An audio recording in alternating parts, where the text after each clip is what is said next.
Welcome to another episode of Medicare Industry Insider. I am Rachel Bremeyer. And I'm Jalen Jackson. And today we have an exciting episode discussing transportation. It's an interesting topic because there are some situations where transportation is covered by Medicare, but then there are also some that are not. So we'll dive deep into what that looks like. It is an expense for your customer. There are options, whether it be riders on particular products to help compensate people for ambulance rides. But we'll dig into some statistics. We'll talk through how Medicare covers it, and then really get you a really good grasp on how transportation looks as a senior in our industry. Absolutely. Man, exciting might have been an overstatement. We're going to conform at the very least, starting with original Medicare. Obviously, there are some coverages for certain types of transportation, primarily ground and air ambulance when necessary. But there are definitely some restrictions to that. You've got to be in a position where traveling in a regular vehicle might endanger your health. You have to need medically necessary services from a hospital, critical access, rural emergency hospital, or a skilled nursing facility. And, it might pay for that air transport if you need immediate and rapid transport that a ground transport can't provide. Typically, you're going to see this only to the nearest appropriate medical facility. That's a big, big caveat. You do not get your choice of hospital if you are in an ambulance. If an ambulance asks you, where would you like to go, and you tell them something that is not the closest hospital that is medically acceptable, you can be billed for that full hospital, or for that full ambulance ride cost. Mm-hmm. Yeah, that's a really big expense too. We'll dive into that in a little bit. In some cases, Medicare may pay for limited medically necessary, non-emergency ambulance transportation if you have a written order from your doctor stating you need it. So an example of that would be someone on end-stage renal disease who may need medically necessary transportation to like a kidney dialysis center. That would be one example of that. But essentially, you're, like Jalen said, going to the nearest hospital, whether or not it is the one that you want to go to that is in network with your particular plan, or that may specialize in whatever your care is. If you get to that location and they literally cannot take care of you after you've waited for a while, then you may be transported to another one, but that has to be you have to be seen first. So yeah, you're kind of in a situation where you're going where they take you. Absolutely. And, again, some of those non-emergency situations might be where, again, it's dangerous for you to go in a normal vehicle. So maybe you've got a client who's getting hospital at home services, and even though they're at home, they're in an actual hospital bed. That's a case where certain non-emergency transportation might be provided under Medicare, since obviously they can't go from a hospital bed straight into a regular car if they're getting those services. But the big thing to notice is that if you are getting ambulance services in a non-emergency situation and the ambulance company believes that Medicare may not pay for your ambulance service, they are required to give what is called an ABN, an Advance Beneficiary Notice of Non-Coverage, which is a document that states, we as the provider think that Medicare will not cover these services. If we provide these services to you, you're agreeing to pay the full cost of those services. Typically, that has to be signed before they will continue to provide those services. So keep an eye out for that. Make sure your clients know what it is and when they should be receiving them. Not receiving one in a timely manner can be grounds to challenge any of those bills in the future. Absolutely. So, speaking of bills, we'll jump into some costs. According to Forbes, in 2023, the average ambulance rider ranged from about $940 to about $1,200, depending on the care needed. So basically, you're looking at pretty expensive costs just to get to the doctor's office, to the hospital. It has increased substantially. A report found that ambulance charges have increased significantly from 2017 to 2020. All the way up to a 23% increase. Those are the most recent things that we've been looking at. So the 2023 cost and then the one that we just mentioned.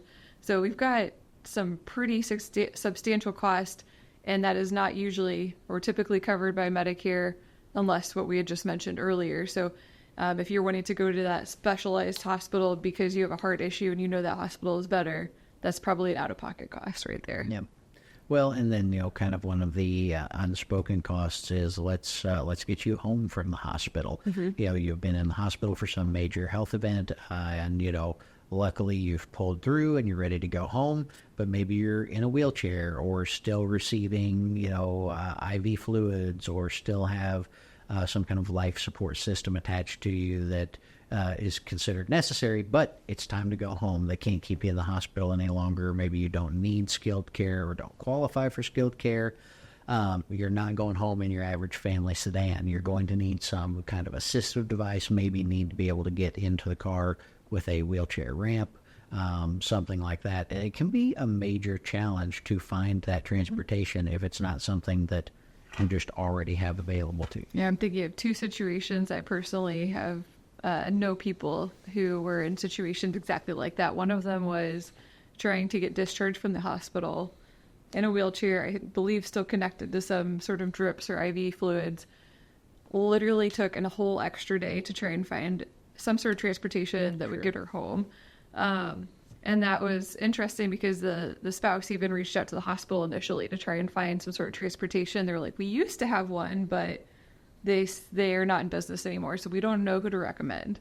So you may run into a situation where there is literally no option around you, and it can take an extra night in the hospital to try to figure out just how to get this loved one home. And I believe they ended up paying observation stay care, which is more expensive on top of that, and then you just all the extra hospital food that you're paying for, any extra expenses for that extra night. The other situation was a person going through cancer in a wheelchair, needing to go 2 hours away for cancer treatment. Well, they're in a wheelchair, they're undergoing cancer treatment, they were by themselves. Obviously, you can't drive yourself if you're in a wheelchair, if you're that already not doing well. Yeah, to get that preparation. Yeah.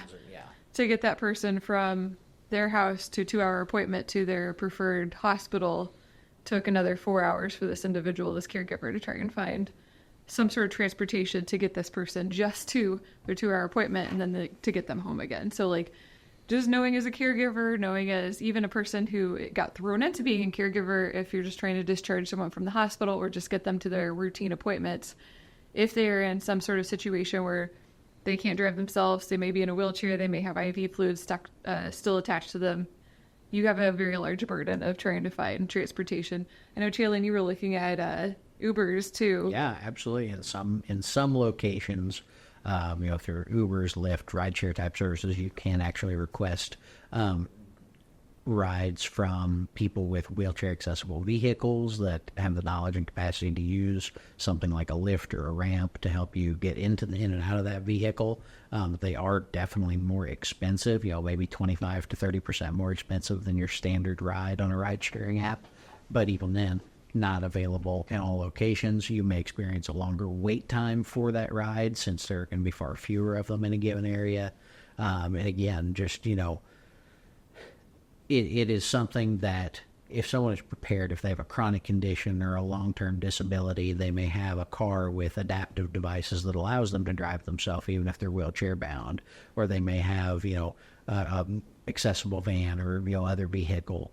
But most of the time, these are events where it's not something someone expected. They end up in the hospital, and all of a sudden, they need these kind of specialty transportation services. And there are definitely private companies in some areas that will provide these kind of non-medical transport services, but they can be very, very expensive.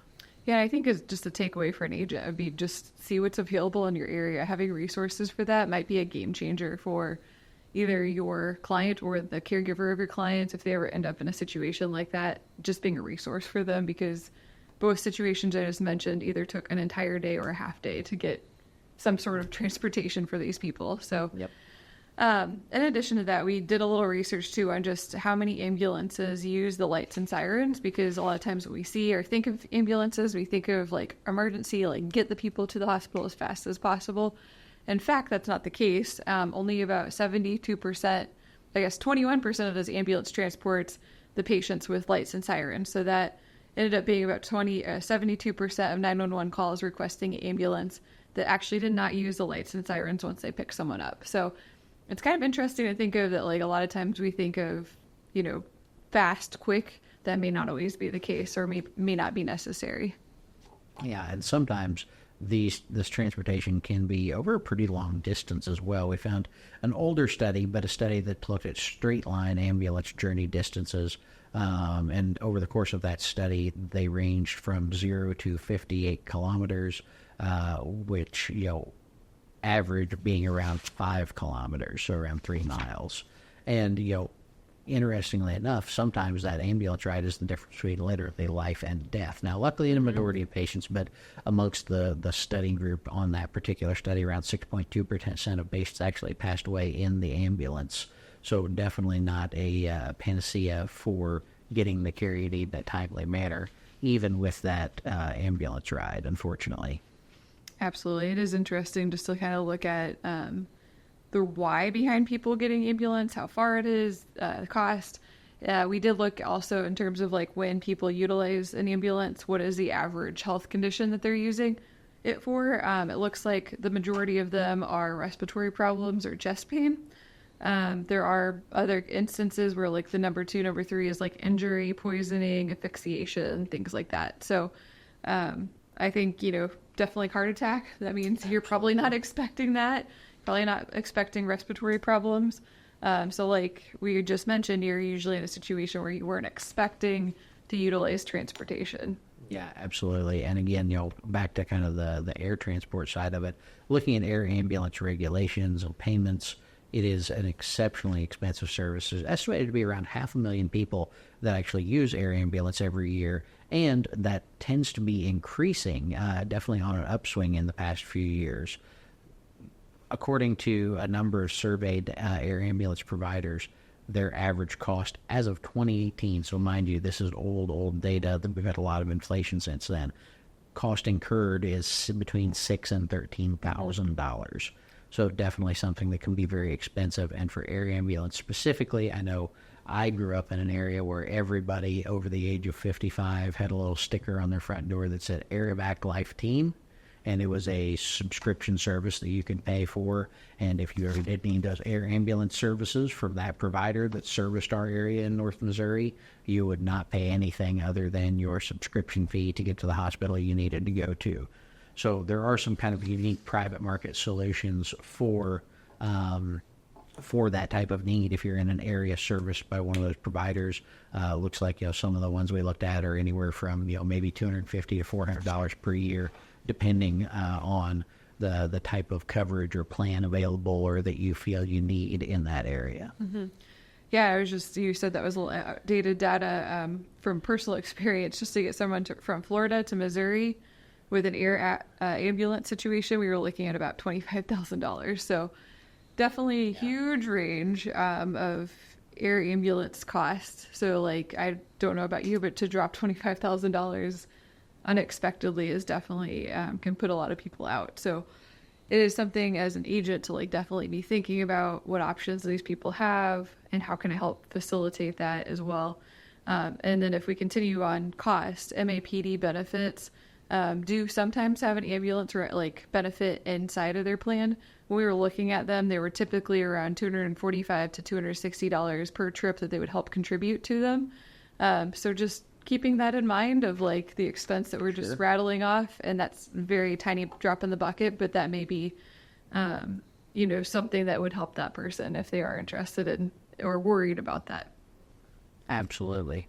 And I know we talked a little bit earlier about non-medical transport, some of those private services that will get folks to and from things like doctor's appointments or getting home from the hospital, or if they do need that wheelchair accessibility.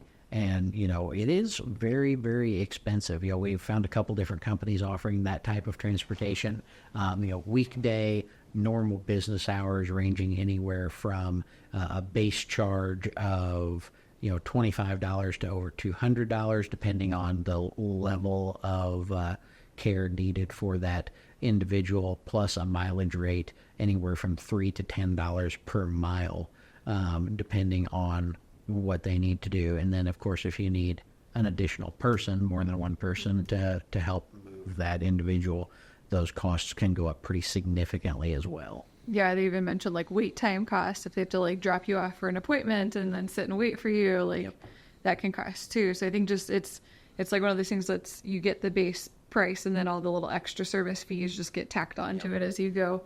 If there's something available. 5, if it's on a weekend or a holiday, all those things, you can be upwards of, $500-$600 per trip just to get someone to and from where they need to go.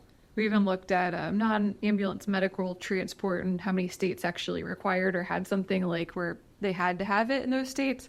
It was a little shocking. There was only 13 states out of 50 that require some sort of non-ambulance medical transport, and there were a lot missing. So basically, like, it would just have to be some sort of like independent Good Samaritan who decided to put up their own car to be on Uber or Lyft, or maybe they start their own business because they see a need, but it's not required in the majority of states to have a non-ambulance medical transport option.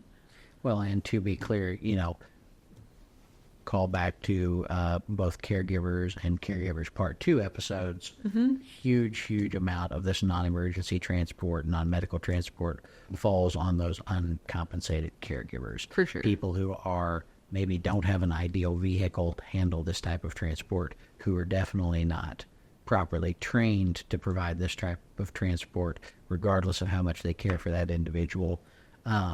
Not only is it a strong emotional and financial burden to have to be the source of that transportation, but it can also, depending on the situation, sometimes, further injure or further impact that person's health by not getting, well-trained, appropriate levels of transport to where they need to go. So it's definitely a larger conversation, a larger problem than just the cost and the finding and how do we manage this. It's also a strong emotional and cost impact to the person providing that care in some cases. Very, very good point, because you don't always think about the emotional burden. I think agents probably get hit with it quite a bit, but Sure. Yeah, I mean, you're a caregiver getting slammed with all these additional responsibilities, additional costs that you're trying to figure out, is that coming out of my pocket? Why this person's maybe unconscious? Like, where am I coming up with this money? How do I find these particular caregiver transportation services? We mentioned a little bit earlier that there are some non-emergency transport options that typically just relates to end-stage renal disease, to dialysis, to and from dialysis centers, and transportation from a nursing home to a doctor's office. So there's very few non-emergency transport that is covered. So you're just looking at maybe they have to go get chemo. Maybe they need to leave the hospital. Maybe they have a normal doctor appointment that they need to hit up, or physical therapy. There's a lot of situations that caregiver is now responsible for. Absolutely. Now, the good news, of course, is there are some ways to assist people in covering the costs of this care. Obviously, things like hospital indemnity plans and cancer can offer some great benefits.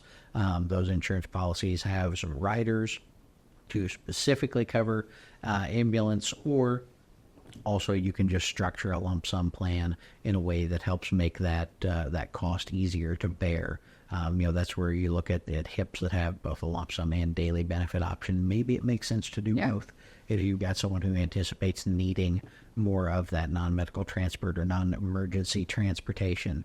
So just looking at how to use those different benefit designs to best accommodate your client's likely needs, and looking at specifically some of the riders that can specifically cover ambulance or can provide additional transportation benefits, even if it's just a mileage type benefit to help compensate one of those caregivers.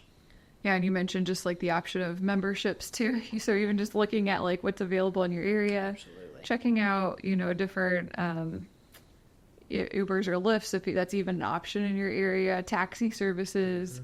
A lot of hospitals may have a recommendation too. So there's a lot of different things you can do as a agent just to kind of know your local area as well. Absolutely. And I think the big takeaway, just look at this as a very large expense that your customers might incur that is going to be extremely unpredictable, and one that is kind of the last thing on someone's mind. They end up in the hospital, they're trying to get better, they're trying to recover. The last thing that is on their mind is, how am I actually going to physically transport myself from the hospital to home, hospital to a family member's house, whatever the case is, and make sure that your clients understand where their coverage can help with that, what options they have to cover this need, and then look at kind of the local options with your hospitals or with these private companies, whatever it is that may be available to those clients as you go through the year and go through their needs as they evolve with you as a client. I think that is a wonderful wrap up. I think we covered a lot in the last couple minutes of just making sure that you as an agent are familiar with ancillary products, familiar with costs and expenses, familiar with the unforeseen caregiver roles, whether that be emotional or financial, to help get that person from A to B. So with that, we'll wrap up. Thank you again for watching another episode or listening to another episode.